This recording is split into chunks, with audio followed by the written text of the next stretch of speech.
Well, I started running quite at a later age when I was actually in my high school.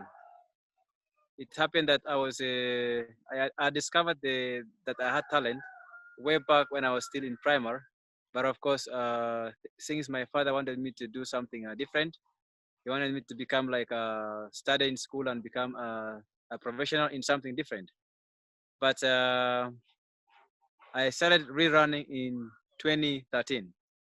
It happened in 2012 when Stephen Kiprotich happened to have won the Olympic Games in London. That was in 2012.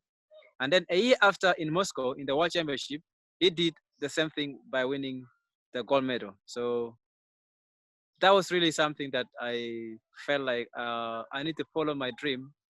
I don't need to follow what my parents would really want me to do. I believe uh, in life there are always two things. Either something makes you happy or something makes you sad. But here we are talking about something that brings sadness to you. I remember one time I was in Kaptagat, and of course I happened to have a chat with of course Eliud Kipchoge, who is part of the NN running team. And one time he told me that of course we were having a conversation together with him, and he was actually talking to me, inspiring me, and of course one thing he told me about uh, things that may not be necessarily a success, things that maybe like if I fail to win a race or maybe I'm disappointed. He was like, even if you really worry a lot, you are not going to really make it the way it is. The past is the past. You only learn by it, and of course keep hoping for the future. So I don't have any regrets in life. I only strive to become better in the future. That's how I handle things. Kapchora is really a very beautiful place to be in Uganda. Of course, the amazing people, the culture, the running culture, and of course, you've been to Kapchora, like CB Falls, man. It's really amazing. You really someone who has never been to a falls, of course, you'll appreciate if you came to Kapchora because it's amazing. It is always evergreen, and I can say it's a wonderland. Of course, it's really a wonderland. You know, the time I started seriously with my career, of course, it was in 2013. And of course, I was in my holidays, of course, vacation, of course. And I started training seriously. And it took me like a year or two. Then I became a world junior champion in 2014. That was in the US, in Portland, Oregon. So quite 2 years. And of course, after that, of course, it took me again another 3 years to become a senior, to win a senior race in a, like now a senior career, of course. Like the other one was a junior race, so it took me again more 3 years to become a champion, like winning silver in the world championship, and of course almost breaking the world record in 7 hills. Then a year after, of course, I became the double Commonwealth Games champion and now the world champion. So it took me a couple of like 4 years to become a senior champion and 2 years to become a world junior champion. I would be very grateful if I can still do one of the track records, especially the 5K or the 10K, either the two. I would really feel so great, and I would feel really so awesome if I can really break the track world record.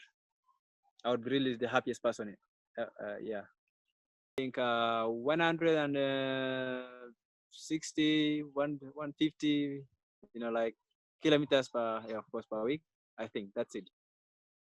Of course, about gym and weights, I do not really do any weights and any gym. What I only do is that I do core stability, which involves working with only your body weight, and that's the best for me. It really works for me, of course. The first race I ever did was I did a 10K in Captura.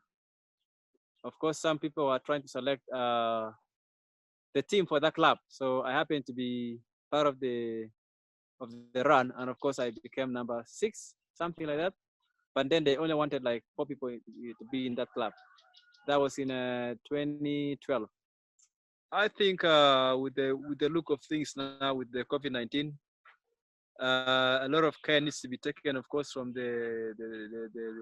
of course the athletes, of course the event organizers, and of course the governments, of course.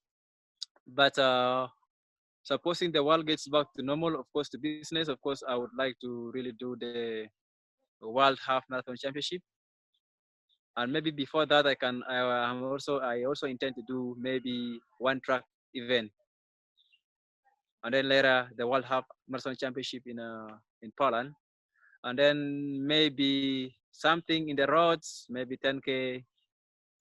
Yeah, I think everybody is a threat, man. You don't know how someone is preparing now, so the best is to prepare in your favor, and you know your strength, and you know your, you know, of course, and you prepare for it. Yeah, I think I don't really prepare for that one. I just, depending on how I really feel happy. So the excitement, of course, comes with different jubilation. Of course, it's not really something that I always keep on mastering or doing it or something like that. So it's just something that comes from my heart. Yeah.